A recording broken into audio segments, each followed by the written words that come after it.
Mas o que leva ao casamento ao fracasso? Primeiro, a área sexual, a área íntima. Vamos para a primeira carta de Paulo aos Coríntios, capítulo 7. É um texto que não é muito explorado nem pregado nos púlpitos por medo, vergonha ou receio, mas é tão bíblico quanto a soteriologia. Eu estou dizendo de princípios que pode levar o casamento ao fracasso. O primeiro deles é a área sexual. 1 Coríntios 7, no versículo 3. O marido conceda à esposa o que lhe é devido, e também semelhantemente a esposa ao seu marido. Na sua tradução tal, o marido paga a devida benevolência à esposa, e a esposa paga a devida benevolência ao marido. A mulher não tem poder sobre o seu próprio corpo, e sim o marido. Também, semelhantemente, o marido não tem poder sobre o seu próprio corpo, e sim a mulher. Até aqui. Primeira recomendação de Paulo. Paulo está escrevendo aos casais cristãos, aos casais de Corinto, aos casais crentes, a maridos e a mulher. O capítulo 7, ele está tratando do casamento. No início do capítulo, ele vai dar ênfase a uma área que a igreja não dá ênfase: a sexualidade do casal. Olha o que ele está ensinando ao casal crente. Olha o que ele está indicando. Maridos, satisfaçam vossas esposas sexualmente. Esposas, satisfaçam seus maridos sexualmente. Tem gente que acha que o sexo é pecado, que o sexo foi um distúrbio do pecado ou uma criação demoníaca. De hipótese alguma.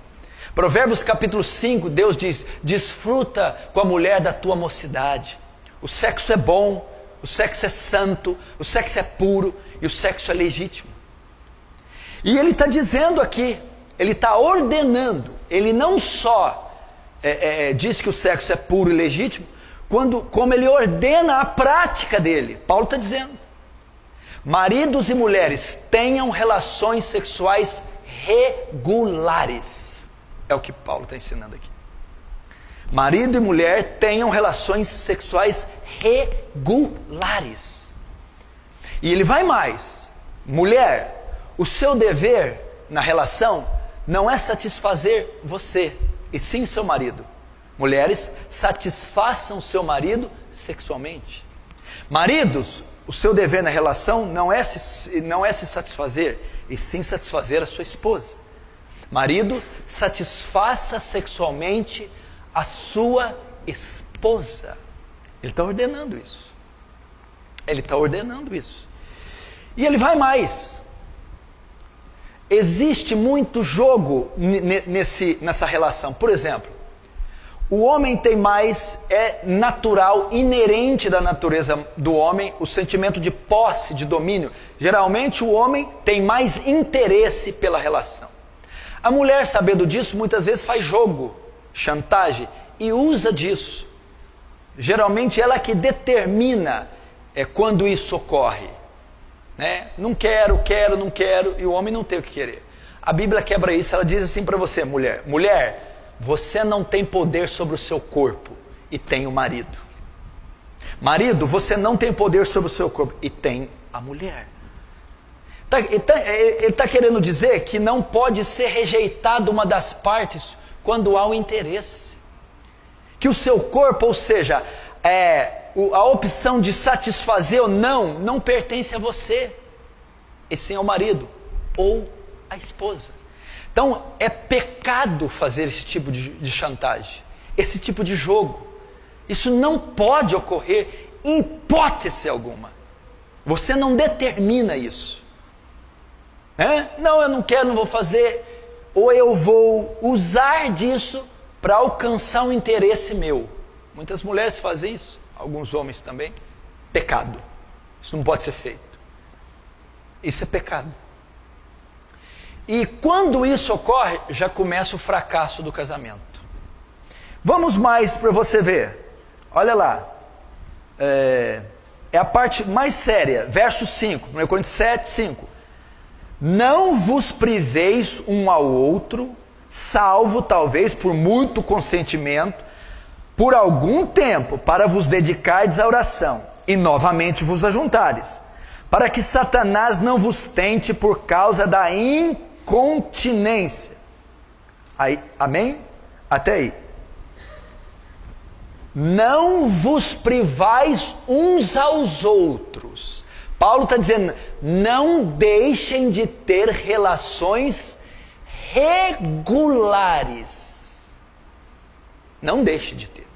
Paulo está dizendo que um casal, enquanto está em atividade, 50 até 60 anos, não sei até quando o corpo biológico, fisiologicamente for permitido, não pode, hipótese alguma, deixar de ter relações regulares. Não pode haver. Nosso casal tem 80 e 88 ou tem 85, não tem mais condição. Mas enquanto está em atividade hormonal, não pode deixar de ter relação regular. Só pode um caso aqui. Primeiro, mútuo consentimento. Os dois têm que concordar. Se uma parte não concordar, não pode. Olha, essa semana eu não quero fazer. Eu não concordo. Não pode. Primeiro, tem que ter mútuo consentimento. Segundo, só para uma causa, para dedicar jejum e oração. Ah, porque eu estou cansada. Não pode. Ah, porque eu estou estressada. Não pode. Para que você quer ficar um tempo? Para me dedicar jejum e oração para uma causa. Ah, não. Eu concordo. Você concorda? Concordo. Para dedicar oração? Tudo bem. Se não for para isso, e ambas as partes não concordar, pecado. Não pode. Aí se eu fizer, por que Paulo ordena ter relação íntima regular? Para que Satanás não tente uma das partes.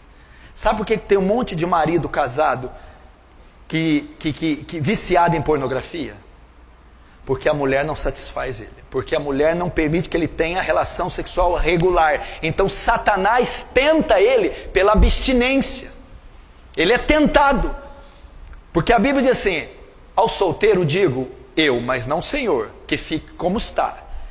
Mas se não pode ficar como eu, é melhor casar do que abrasar. Na NVI, é melhor casar do que viver ardendo de desejo. Uma vez que a mulher não tem relação sexual regular com o marido, ele fica ardendo de desejo. E Satanás tenta ele, para ele suprir a tensão sexual em outra fonte. Pornografia, adultério, prostituição. Muitos casamentos vêm ao fracasso por causa dessa área negligenciada. Olha quanto princípio eu ensinei aqui. Olha quanta coisa tem numa simples relação. Olha quanta coisa. Você está entendendo? Tenha relações regulares. Não quero. Só se as duas partes concordarem e para se dedicar à oração e jejum. E isso aqui destrói casamento. Isso aqui não é pregado, não é ensinado, não tem livro escrito, seminário, ninguém fala disso aqui, porque não pode falar no púlpito. Mas não pode falar no púlpito. Tem um capítulo inteiro destinado para isso. Como é que não pode falar no púlpito? E tá cheio de esposa de pastor sofrendo, é um horror. Tá cheio de casal de pastor, essa vida aqui é uma lambança. Pastor que pornógrafo, pastor que não supre a mulher, e aí vai, porque não lida com essa área. Cheio de diácono, obreiro, cheio de crente dentro de igreja, que é uma baderna nessa área aqui. Não tem zelo, temor, reverência, respeito com esse princípio, que é seríssimo. Então, o primeiro princípio que destrói um casamento, a relação. Por quê? Porque, olha ele, quem que Paulo apresenta, que o personagem que Paulo convida? Satanás. Ele vai vir. Ele vai jogar o teu marido na mão de outra. Ele vai jogar a tua mulher na mão de outro. Ele vai jogar material. Ele vai fazer o seu marido ou a sua mulher suprir a necessidade de outra forma. E a forma pecaminosa.